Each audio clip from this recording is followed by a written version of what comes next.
Merci, chers collègues. La liste des orateurs est épuisée. Monsieur le ministre des collectivités territoriales, vous avez la parole.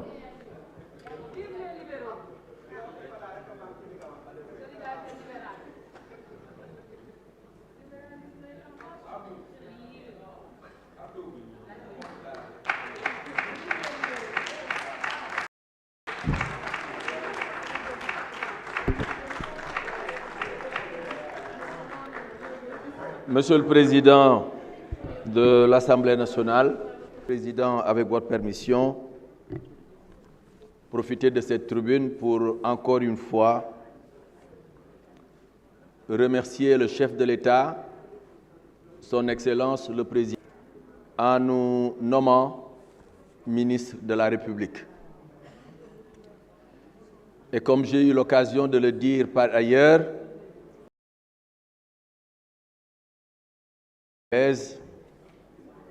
je suis un enfant de la République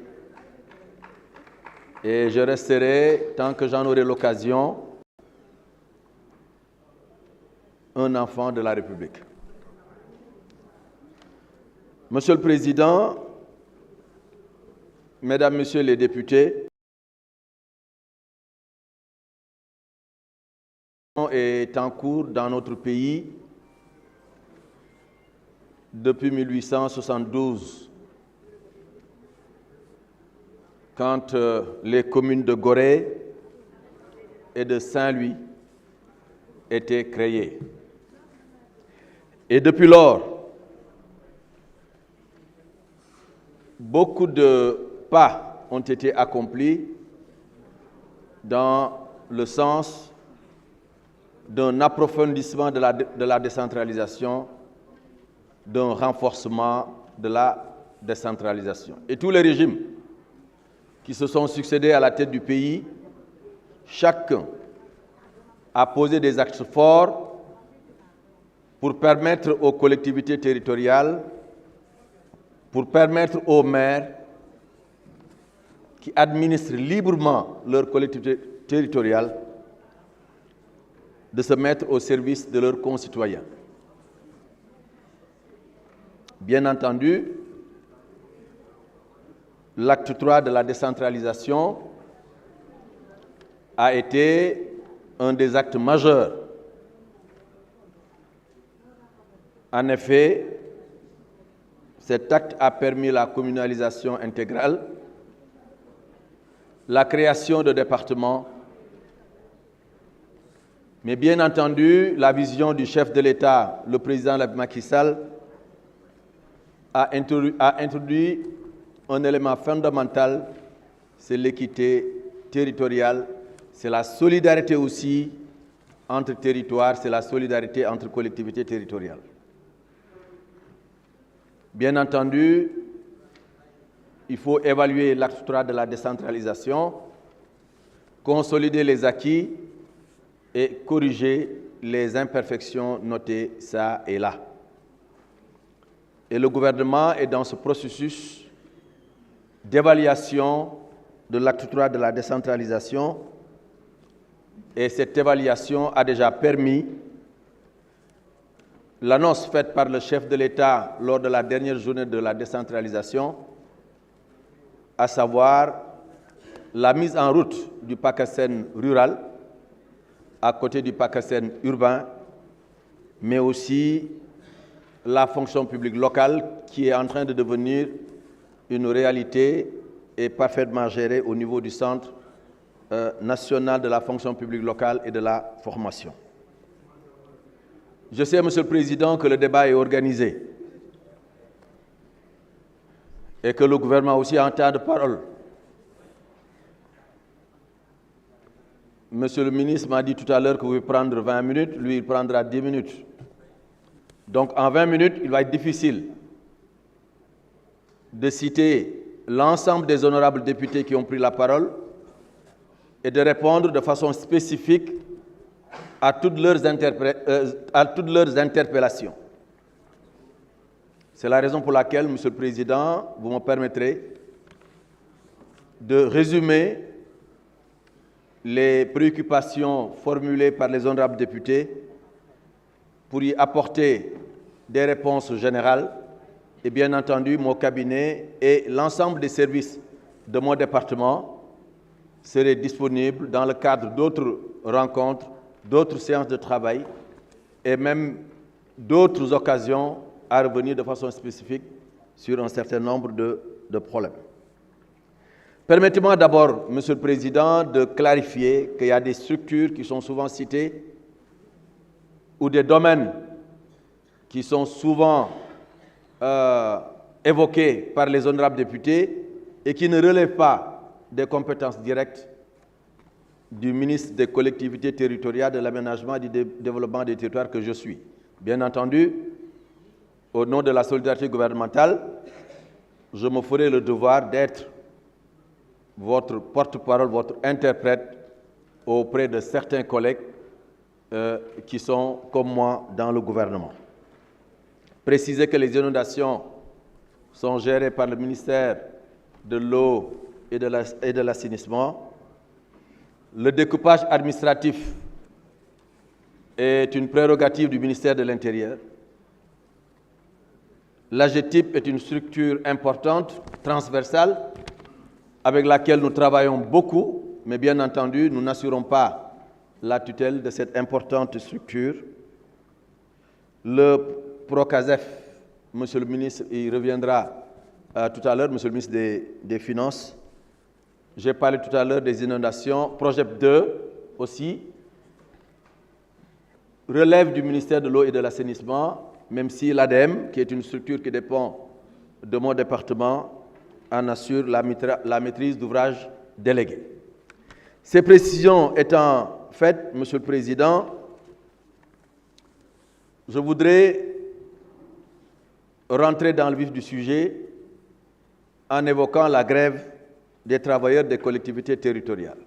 Effectivement, comme vous l'avez noté, c'est une grève qui a duré, qui a perduré, qui a fait plus d'une année. Et depuis lors, l'intersyndicale des travailleurs des collectivités locales est en mouvement. Cela, bien entendu, a eu des conséquences sur un certain nombre de documents dont nos compatriotes ont toujours besoin. Et cela aussi a eu des impacts négatifs sur le fonctionnement de certains établissements de santé. Mais je dois vous dire qu'on est en discussion, on est en négociation avec l'intersyndicale et vous le savez, depuis maintenant 2 semaines, la grève a été suspendue. Depuis 2 semaines, il n'y a plus de mouvement d'humeur au niveau de l'intersyndicale des travailleurs de la collectivité, l'intersyndicale des travailleurs des collectivités territoriales, à la suite d'une rencontre avec Monsieur le Premier ministre. Un comité ad hoc, une commission ad hoc a été créée qui comprend le ministère des collectivités territoriales, le ministère des Finances et l'AMS, l'ADS et d'autres structures et aussi l'intersyndicale. Et les discussions sont en cours et je crois qu'on peut espérer une sortie de crise définitive dans les prochains jours. Mais rappelez que c'est vrai que l'article 29 est assez clair. Toute augmentation de salaire pour la fonction publique de l'État doit être répercutée pour les fonctionnaires des collectivités territoriales. Mais l'article 30 suivant aussi précise que ça devait être à la charge des collectivités territoriales ou des services utilisateurs. Des honorables députés ont rappelé ces dispositions-là. Kon, lu ñu mën a jàpp rek mooy collectivités territoriales yi ñoom tamit am nañ ci responsabilité. Am na collectivités territoriales yu nga xam ne jàpp nañ ne am nañu doole pour mën a fay. Mais li doon problème bi mooy ban base juridique, ban base légale lañ mën a sukkandiku ba mën a fay travailleurs collectivités territoriales yi. Loolu ci la ñuy liggéey fan yi ci commission boobu ma leen wax léegi pour seet nu ñuy lijjantee loolu mais aussi communes yi nga xam ne jàpp nañ ne mën nañu fay bi ñu ko xaymaa monsieur le ministre des finances waxoon na ko keroog mat nañu ñaari téeméer ak ñaar fukk ak juróom-ñett ñi nga xam ne nag amuñu doole pour jël en charge augmentation salaire yooyu bien entendu état dina xool dans le cadre des mécanismes qui existent nu mu leen mën a accompagner mais rappelons tout simplement que lu mat 15 000 personnes tournent autour des collectivités territoriales et toutes ces personnes lu ñu bari dafa nekk am na ci ñu nga xam ne valable nañu am na ci ñu nga xam ne valable ñu am na ci yëpp ñu nga xam ne ñu ngi ci diggante bi xamaguñ ba xam valable nañu wala xamaguñ ba xam valable nañu ñi valable bi ñu leen xaymaa mat nañu 4021 personnes saytu nañ leen seet nañ leen gis nañu ne ñii valable nañu ñi nga xam ne ñoo ngi ci diggante bi mat nañu 8000 personnes barki démb signé naa benn document parce que loolu dafa feeñ ci négociation ak discussion yi ñuy def au niveau du gouvernement en relation avec l'intersyndicale signé naa benn lettre jëmale ko ci gouverneurs yi pour que ñooñu nga xam dañu nekk ci diggante bi ñu clarifier ñu ba xam dañ leen yóbbu ci panier vert bi mooy ñi 4000 yi ma lim léegi wala dañuy daanu ci panier rouge bi ndax ci 15000 yooyu gis nañ ne am na 3000 yu nga xam ne moom fa la budde mënuñoo bokk ci mbir yi étude boobu ñoo ngi ci donc pour rek dalal xelu ñëpp ne gouvernement bi mu ngi liggéey pour ñu dépasser situation boobu. Bien entendu dépasser situation bi bis bu nekkoon yi tamit war nañu jël ay fàgguteef pour que loolu dootul xewaat parce que bu fekkee dañuy may maire bi wala président de département bi ne nu la neex yi tamit recruter nu la neex jëlal te bu problème amee ñu ne état bi la wala collectivité territoriale bi loolu tamit dafay nekk problème moo tax ñu ngi xalaat au niveau du ministère à travers le centre de la fonction publique locale et de la formation nan la ñuy def tamit ba jël ay mesures pour accompagner collectivités territoriales yi ci recrutement yi tamit nan lay tëddee parce que loolu tamit lu ci am solo la ñun ñëpp ñu ci bari ci ñun bokk dañuy politique te xam nañu nan la recrutement yi di demee au niveau des collectivités territoriales mais une rationalisation des recrutements me semble être extrêmement importante pour éviter de telles situations. Mbokku député yi ñu bari ci ñoom wax nañ ci mbirum adjoint au maire yi xam naa adjoint au maire yi nag moom def nañ lobbying bu fort a fort waaye comme ay politiciens lañu ñu ci bari bokk loolu duñu bett ci ñoom mais comme lu ñuy wax rek gouvernement bi toog fii dañu am sensibilité ci situation adjoint au maire yi ci situation maire yi mais aussi ci situation collectivité locale yi de façon générale parce que xam nañ ne développement am réew bala muy sax tànk yu dëgër day fekk collectivité territoriale yi ko ëmb yépp développé te collectivité locale yi mënul développé te ñi nga xam ne ñoo ko jiite nekkuñu ci conditions yi ñu war a nekk ñu bari dañu wax ne adjoint au maire 50 000 lay jot naam am na adjoint de maire yu jot 50 000 waaye nag ñu xam itam ne mu ngi aju rek ci budget mairie bi ndax am na adjoint maire yu nga xam ne nag li ñuy jot ëpp na 50 000 waaye budget commune bi yi ci bari budget yu ndaw la loolu moo tax ñuy jot le minimum mais li am solo wax nañ ko fi léegi muy adjoint au maire yi muy maire yi nekk maire fanweeri at ñaar fukki at à la retraité te jotoo dara loolu nekk na lu nga xam ne luñ mën a dégg ci nopp la moo tax gouvernement bi depuis lors muy liggéey ci li ñuy wax le statut de l'élu local statut élu local boobu nag ñu ngi koy saytu ñu ngi ciy waxtaan ñu ngi ciy waxtaan ak maire yi ñu ngi ciy waxtaan ak techniciens yi ñu ngi ciy waxtaan ak ñëpp pour ñu am benn proposition bu nga xam ne dañ koy jox njiitu réew mi pour tëral loi bu nga xam ne dafay créer statut local boole ci ak ay décret d'application yu nga xam ne danañu mën a may ci domaine yu bari ñu mën koo saytu bokk na ci indemnité adjoint yi bokk na ci protection sociale bokk na ci retraite bokk na ci yeneen avantage yu nga xam ne statut boobu dina ko prévoir pour que maire bi wala adjoint au maire bi bu yàlla dogalee mu occuper na fonction yi ñu xooli tamit nuñ koy gën a mën a jàppale bokk na ci aussi indemnité yi ñu wax mu jëm ci conseillers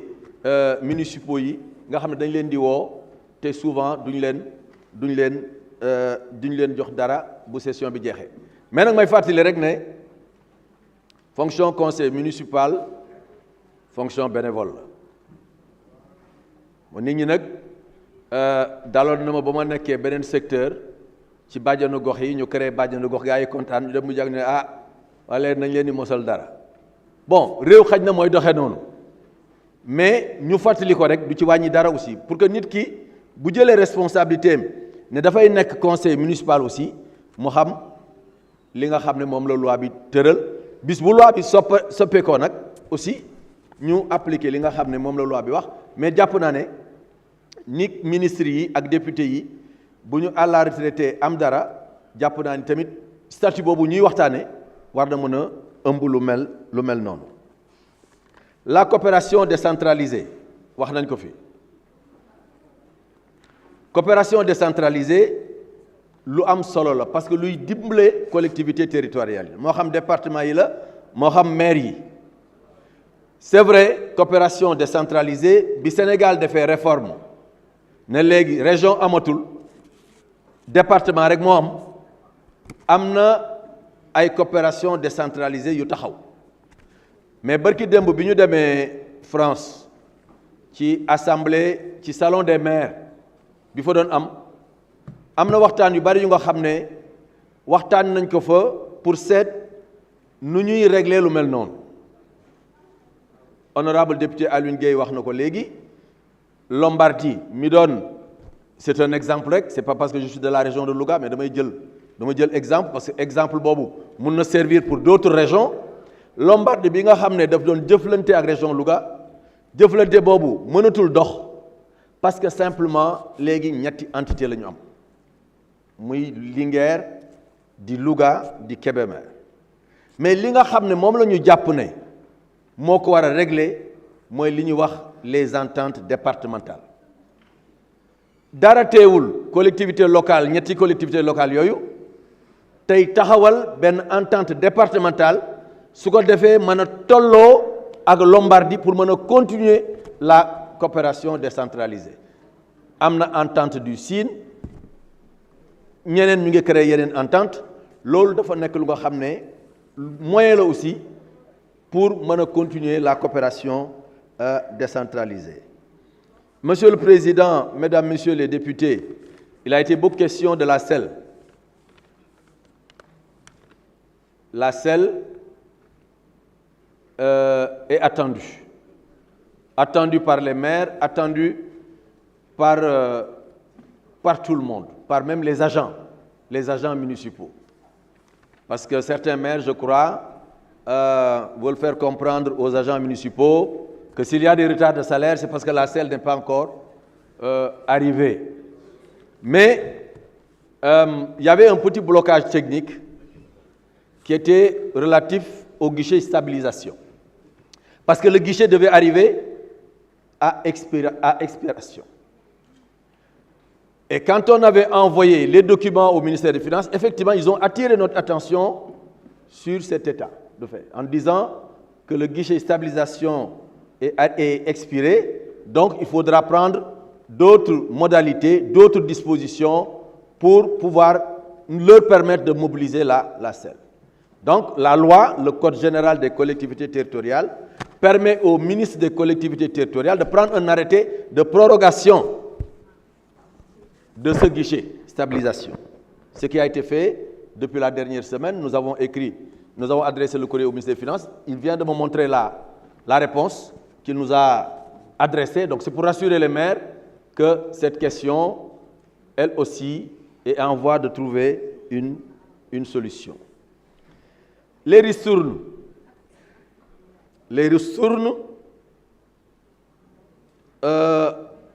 sont autour de 6 milliards de francs CFA. C'est juste que concerne les taxes sur les véhicules et engins à moteur et la taxe sur la plus-value immobilière, xam nañ ne aussi lu am solo la ci maire yi mais jàpp naa ne problème boobu moom gouverneur yi jot nañu bataaxal yi 5 milliards 5 la woon at mi ñu génn jot nañu bataaxal yi